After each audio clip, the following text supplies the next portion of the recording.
on se retrouve pour une nouvelle vidéo et aujourd'hui on se retrouve avec un petit peu de retard, excusez-moi, j'étais pas présente vendredi dernier donc j'ai pas pu vous tourner cette petite vidéo, donc je me rattrape aujourd'hui et bien sûr j'aurai pas de retard du coup pour vendredi pour le prochain scan, mais celui-là j'ai eu du retard et malheureusement pour l'une des toutes premières fois je me suis, je pense, fait spoiler la fin du scan. Voilà, c'était vraiment pas voulu et d'ailleurs c'est un énorme truc que je me suis fait spoiler. Malheureusement, voilà, j'ai attendu, là on est lundi, je tourne lundi, je vous la publie mercredi. Franchement, je suis dégoûtée, voilà, j'ai attendu 2-3 jours, c'était 3 jours de trop pour tourner justement. Et je me suis fait spoiler sans le vouloir, vraiment, j'ai pas été regarder sur One Piece, France ou genre de trucs, enfin, j'ai pas été chercher.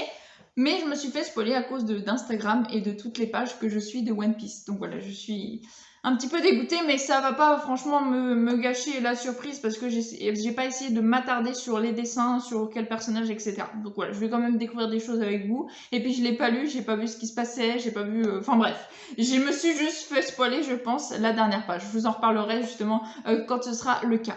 Donc épisode 993, le rêve de Wano. Et donc là, on voit justement le père de Lola et Chiffon qui sont justement sur le navire de Gang Beige. Et on a justement Lola qui justement célèbre apparemment son mariage, ok. Donc elle découvre son père et après elle fête son mariage, ok. S'ils veulent. Gang Beige et Saoma et Family, épisode 36, le mariage de Gotzi et Lola, ok. Ok, d'accord. Tout va bien pour elle, tant mieux. Elle retrouve sa sœur, après elle retrouve sa père et maintenant son père et maintenant il a un mari. Bon bah tant mieux pour elle, hein, tant mieux. Moi je l'aime bien donc voilà, je suis contente, plutôt contente. Capitale des Fleurs, un événement qui n'a lieu qu'une fois par an. Aujourd'hui, un SAMU, c'est le festival de feu dans le seul endroit florissant de Wano. Ici, dans la capitale, les habitants, derrière leur sourire de façade, vivaient sous la pression et dans la peur. Et donc là, on a justement une espèce de festival des fleurs qu'ils avaient déjà parlé d'ailleurs précédemment dans One Piece. Ils ne pouvaient y vivre qu'en se disant qu'un jour, les samouraïs du clan Kozuki les sauveraient. Tout faisait de cette légende difficile à croire une lueur d'espoir. Ce serait tellement bien si aujourd'hui ne se terminait jamais. Comme le festival sera fini, je viendrai l'année prochaine pour reboire du saké. Merde, si seulement Orochi n'avait pas Kaido derrière lui. Je pense que c'est vraiment ce qui s'est passé avant, une espèce de flashback de ce qui s'est passé avant, puisque là, c'est pas du tout dans l'air de ce qui se passait justement dans le scan, mais je peux me tromper, mais je pense vraiment que c'est un genre de flashback. Mais je crois le clan Kozuki est en train de se battre en ce moment même. Il a réussi toutes les armées du monde, et voilà que Orochi est tranché, et Kaido est tranché, c'est la pagaille. Allez-y, aujourd'hui, on peut rêver. Ah, elle est bien bonne, cette eau. Quel jour de fête, l'air est pur, alors remplissons nos poumons. Aujourd'hui, personne ne sera tué, c'est le meilleur jour qui soit. Bien sûr, Orochi reviendra, mais chanter aujourd'hui, on s'amuse, c'est le festival de feu. Ou alors, c'est juste simplement les personnes qui sont restées justement à Wano qui fêtent.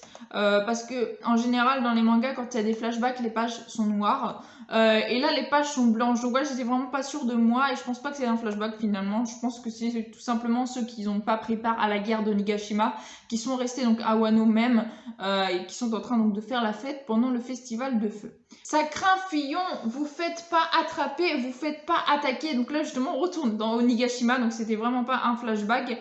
Et on a tous les autres qui sont en train de fuir quelque chose visiblement. C'est quoi ce truc? T'as pas la pandémie pour rien. Queen, ok, donc Queen. J'ai froid, ça me transforme en démon, c'est contagieux. Oh bah là, ça fait exactement penser à ce qu'on vient de voir juste hier que je vous ai tourné comme vidéo, tout simplement dans l'anime de One Piece avec les balles pandémiques. Et bien là, c'est exactement la même chose, sauf que ça contamine. C'est aussi quelque chose visiblement que Queen a créé, que ça contamine les autres, sauf que là, ça les fait devenir des démons et ça contamine pareil, comme les balles pandémiques, ça contamine ceux qui touchent ceux qui sont contaminés. Donc voilà, ça ressemble énormément justement à ce qu'on vient de voir dans l'anime. Fermez les accès autour. Cet étage sera votre fin. Voici mon chef-d'œuvre ultime. Les balles excitent. Voilà, c'est ça. C'est Queen qui l'a fait. Modèle Cory Oni. Dans le château, premier sous-sol. Dégagez, abruti. Attends Luffy. Donc là, on a Luffy, bien sûr, qui fonce dans le tas et qui attaque. Par cette table, on a aussi Sanji qui attaque également pour, je suppose, ouvrir le chemin à Luffy. Enfoiré, qu'est-ce que t'as fait à mes subordonnés? Prépare-toi, je vous laisserai pas passer. Il sort de nulle part ce gorille. Oui, il y a un gorille qui arrive avec un autre des méchants. Et il y a un gorille qui est là. Vous manquez pas d'air dans ce cas. Ah si, j'ai l'impression...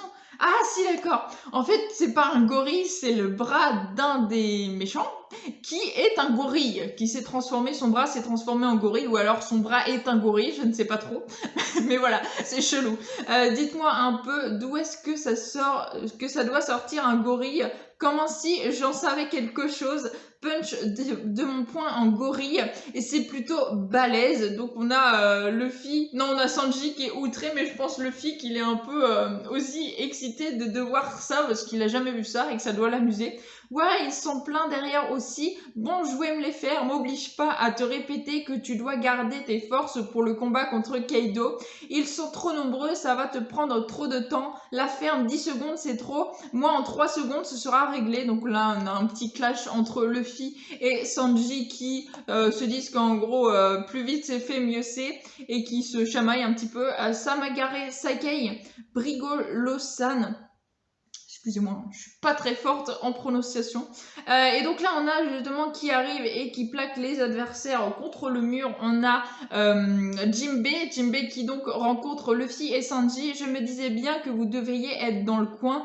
Jinbei, je vais vous emmener sur le toit. Vous devez économiser vos forces. D'où tu te diriges? C'est moi qui ai emmené Luffy jusqu'ici. Ah, désolé. Nos alliés samouraïs doivent déjà être là-haut, mais t'es parfaitement au courant du déroulement de la bataille. En fait, Luffy, écoute bien, on se battra et on se laissera pas faire un ennemi. Et là, on a un chat chelou. Un chat chelou qui a une espèce de papier sur la tête, donc je suppose que c'est quelqu'un d'autre ou alors quelqu'un qui se transforme en chat, tout simplement. Et avec ses facultés, il est en train justement de voir ce qu'il se passe en bas. Et en bas, on aperçoit Yamato avec Shinobu qui sont en train de courir. Attendez à l'instant, Shinobu et Momonosuke viennent de quitter la tour de l'hémisphère droit et se dirigent maintenant vers le toit. Merci Boa-Young. Oui, donc voilà, c'était vraiment un espion, je suppose. Enfin, c'est sûr, même maintenant. Ici, King, les forces ennemies est constituée d'environ 5400 hommes. La majeure partie sont des samouraïs qui sont ralliés aux vassaux Kozuki. Autrement dit, c'est une nouvelle révolte du clan Kozuki. Ils souhaitent faire de Momonosuke le fils d'Oden le nouveau shogun de Wano. Tuez Momonosuke et rapportez-moi sa tête. Dès lors, l'esprit combatif des samouraïs s'évanouira. Et oui, ça je m'en doutais parce que malgré qu'ils ont sauvé Momonosuke, Momonosuke est toujours pris pour cible par l'ennemi puisque c'est lui, visiblement le souverain, vu que c'est le fils d'Oden, c'est sûrement lui qui du coup ce sera à la tête de Wano s'ils arrivent justement à détrôner Kaido. Donc oui, forcément, il allait se faire prendre en grippe malgré qu'ils l'ont sauvé et ça allait pas s'arrêter là, le fait que Momonosuke soit pris pour cible. Et d'ailleurs, Momonosuke, j'aimerais qu'on le voit combattre parce qu'on l'avait vu s'entraîner, on l'avait vu résister un petit peu à Kanjuro. Donc voilà, est-ce qu'on va le voir attaquer? Est-ce qu'on va le voir se défendre vraiment? Parce qu'on l'avait vu en flashback, il ne nous l'avait pas vraiment montré. J'espère, franchement j'espère. Pour ce qui est des pirates, c'est une autre histoire. Actuellement, Momonosuke se trouve... Mais attendez quoi, il ne nous lâche pas. Bien reçu, je l'ai en vue. Anjou, feu. Et donc là, justement, on a une espèce d'explosion que l'un des Tobiropo, je crois. Bon bref, un des ennemis est en train d'attaquer, de faire une immense explosion là où Shinobu est. Et je rappelle que c'est Shinobu justement qui a la garde de Momonosuke pour l'instant. Donc voilà, une grande explosion. On a Shinobu qui bien sûr essaye de prendre les coups sur elle et que Momonosuke s'en sorte indemne parce qu'il avait déjà été tabassé d'ailleurs. Shinobu, qu'est-ce qui s'est passé? Elle a osé s'interposer, Saldé de Konoichi, mais maintenant c'est fini Shinobu. Et donc là on a un autre qui vient pour essayer de tuer Shinobu et surtout Momonosuke. Sire Momonosuke, fuyez fuir. Est-ce que ce shogun doit faire ce qu'un shogun doit faire? Donc voilà, donc on a Momonosuke qui essaye de réfléchir un petit peu pour savoir qu'est-ce qu'il doit faire. Il doit pas fuir, il sait qu'un shogun ne se doit pas de fuir, et d'ailleurs on a vu son courage avant qu'il ne se fasse pas exécuter, mais qu'il ne se fasse sauver, et qu'il a failli se faire exécuter, d'ailleurs suite à ce qu'il avait répondu, qu'il avait montré toute sa détermination. Donc voilà, Momonosuke est vraiment très intéressant, la façon dont le personnage a évolué depuis le début, depuis qu'on le connaît. Vraiment, j'aime bien Momonosuke. J'ai hâte de voir quand il va grandir, s'il arrive à survivre, comment il va être quand il va grandir, ça promet. Et donc là, on a Oden, non, on a Yamato qui se fait passer pour Oden, qui vient sauver au secours de son fils, donc de Momonosuke. Il est vraiment très très classe, j'aime bien justement la parenthèse vu qu'elle se fait passer pour le père de Momonosuke et en s'appelant Oden. J'aime bien le fait que ce soit elle qui vienne à son secours, c'est très très sympa. Équipage au sang bête, groupe des crustacés.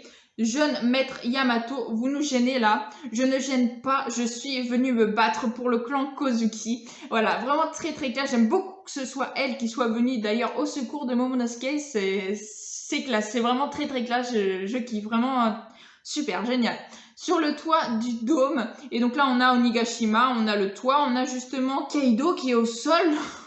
Kaido qui est au sol suite à la grosse technique qu'ils avaient fait, donc que les fourreaux rouges avaient fait, que Oden leur avait enseigné 20 ans avant, qu'ils ont fait sur justement la blessure que Oden avait infligée également 20 ans avant, pour pouvoir justement l'affaiblir. Et là, il est par terre. Kaido est tombé. Je crois que c'est la première fois que Kaido tombe sous les coups d'une attaque, donc vraiment c'est génial. Tranchez-lui la gorge, qu'on lui ôte ses derniers souffles. Faire une entaille dans le cou, ça ne va pas être de la tarte dans votre détermination. Par contre, Kaido est toujours là, hein, il n'est pas mort. Il est juste tombé. J'ai vu l'ombre d'Oden. Donc là, il est en train de se relever déjà. Ça ne m'aurait pas dérangé d'être tué sur le coup chaque fois que cette blessure me relance. Père, à l'aide! Toutefois, je me souviens, toutefois, comme je le pensais, vous n'êtes pas Oden. Plus jamais un samouraï monstrueux comme lui n'apparaîtra. C'est assez superficiel. Ce n'est pas avec une telle force que ma blessure de l'époque se rouvrira. Donc là, Kaido est totalement debout, hein, il s'est relevé. Avec vous, ça ne réussira jamais. Et donc vraiment, il met le ton au combat, comme quoi il leur fait pas peur, quoi, en quelque sorte. Des lames d'air, et donc là, il attaque. Voilà. C'était ça que j'avais vu. Donc je m'étais vraiment fait spoiler la dernière page jusqu'à là. On a Kaido qui, enfin, ça y est, attaque vraiment les fourreaux rouges avec des lames de vent suite à cette attaque qu'il a reçue, qui s'est relevée directement, et qu'il attaque, et il fait d'ailleurs une attaque avec donc les lames de vent. Et il y a un des fourreaux rouges qui justement se fait perdre son bras a été tranché, et ce personnage c'est Kiku. Donc Kiku vient de perdre un bras, qui était d'ailleurs un samouraï vraiment très très fort. Donc sans un de ses bras déjà, je pense que sous le coup de la douleur, il peut s'effondrer. Je ne sais pas ce qui va se passer. Après, ils sont très très forts et ils ont une force de conviction, donc peut-être qu'il ne va pas s'effondrer. Mais en tout cas, voilà, son sabre a été tranché aussi, et également, j'ai l'impression, son bras. Alors là, de ce que je vois, il n'y a que son bras qui a été arraché, mais peut-être qu'il y a plus que son bras. Sur le dessin, j'ai pas l'impression. Franchement, pour moi, il n'y a que le bras, donc tout son bras. À partir de là, son bras a été arraché suite à la technique de Kaido. Une attaque qui peut fendre l'air. Chapitre 993, fin. Donc voilà, vraiment magnifique. Un scan magnifique. Franchement, j'adore. Vraiment, bon, à chaque fois en One Piece, les scans, franchement, je suis très rarement déçue, même pas du tout déçue à chaque fois. Mais c'est toujours magnifique. Vraiment, j'aime énormément. Donc là, on a vraiment déjà pas une perte, parce que je pense que ça se trouve, il va plus pouvoir combattre puisqu'il a plus de sabre, visiblement. Il a plus son bras. Alors, c'est pas son bras droit et il est droitier, visiblement. Mais voilà. Ah, ça m'énerve. je veux la suite. Et encore, j'ai eu de la chance parce que du coup, j'aurais que 2-3 jours à attendre pour avoir la suite, alors qu'il faut aller une semaine pour attendre normalement. Mais franchement, magnifique. Magnifique scan avec donc justement déjà d'une part Momonosuke donc qui se fait prendre par les gardes qui veulent justement récupérer Momonosuke pour le tuer, pas pour le récupérer mais pour le tuer. On a Yamato qui se fait passer pour son père, qui se fait passer pour Oden, qui est quand même le fils de Kaido, hein, je le rappelle, enfin la fille de Kaido, qui est là, qui vient au secours de Momonosuke, genre trop classe, en plus avec le fait qu'elle se prend pour Oden, qui était son père de Momonosuke, c'est trop classe. Et puis là, on a Kaido qui se fait quand même, qui a été par terre à la fraction d'une seconde, et qui quand même attaque et commence, ça y est, à faire du dégât dans les fourreaux rouges et à faire donc perdre déjà le sabre, mais bon ça on s'en fout, les limites, mais surtout le bras de Kiku. Donc voilà, vraiment magnifique, magnifique scan. Vraiment une pépite, une grande pépite, j'adore. Très très beau scan, franchement au top. Juste trop bien, je kiffe, vraiment vraiment génial. J'ai très hâte d'être à vendredi pour avoir la suite de cette merveille de manga de One Piece. En tout cas, j'espère que vous aurez aimé cette vidéo. Si vous avez aimé, n'hésitez pas à liker, à commenter, à partager et à vous abonner, ça ferait vraiment très plaisir. Je vous souhaite une excellente fin de journée, portez-vous bien et moi je vous dis à la prochaine. Gomu gomu no